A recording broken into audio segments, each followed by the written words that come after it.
Maquia, When the Promised Flower Blooms is a fantasy anime movie.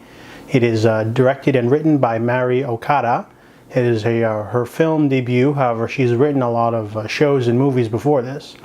So I wasn't expecting a lot with this movie. I heard it got really good reviews from many different places. It's currently 100% on Rotten Tomatoes. Some other websites gave it some great reviews too. The story is basically about an immortal woman who adopts a young human boy, and they create a bond that will last a long time. So with a concept like that, I was thinking this was going to be more like Highlander, but without the action. It'd be like what if an immortal person had to live with a mortal? It'd almost be like a vampire living with a familiar. However, the movie is a lot more than just that. The concept of the movie is that this group called the Clan of the Separated, they're called the Lorf. They are magical beings. Not that magical, they just weave things and they live in a big group away from the rest of humanity. They can live to be a couple hundred of years old. And they get attacked by a neighboring kingdom because they want the women in order to create hybrids. Half Lorf, half humans that will live longer. They want an advantage against all of the other countries. So this kingdom, they're very corrupt. They have these dragon creatures called Renato, and they're slowly dying off. So that's why they're so desperate to find another magical being to exploit. And our main character, Maquia, during an attack from the kingdom, she is able to escape. And however, she comes across an encampment that has been attacked by bandits, and everyone's been killed except for a young baby. So she adopts the child as her own, even though she has no experience with motherhood.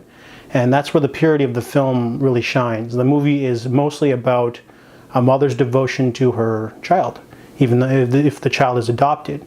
And the movie has this amazing universal sort of tone of familiarity. You know, everyone has a mother, and it shows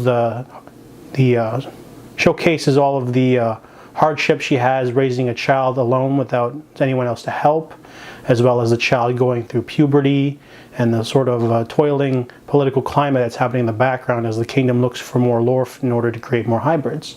So this movie is very rewarding because not only is the animation and the voice acting top-notch, the story itself is emotional, it is pure, it's so well done. I read a quote on IMDb that Mari Okada said that the reason why she puts so much effort into a script and a story is because if she doesn't write a script that's good enough, everyone else's work, even if they do their best, won't elevate a substandard script. So someone who has such a good grasp on storytelling, this movie shines because of the way it's able to handle all the tones. The movie has fantasy, it has action, it has war, it's got the love of a parent of a child, it's got themes of puberty, awkwardness, a little bit of weird sort of segues here and there, but all of the characters sort of weave together for one majestic tapestry. There are other side characters, other Lorf characters that sort of echo the sort of main theme of love, but in a different way. And I really liked how there isn't a wasted moment or character in this entire film. And the movie just is so wonderful, and it's heartbreaking, but it never becomes overly melodramatic or saccharine. And the movie is just pitch perfect. I mean, this is a movie that can defy the sort of anime trappings. It also defies a fantasy. It can literally hold up its own against any fantasy or animated film. This is a movie that sort of could be made live action, but it wouldn't have the same sort of effect.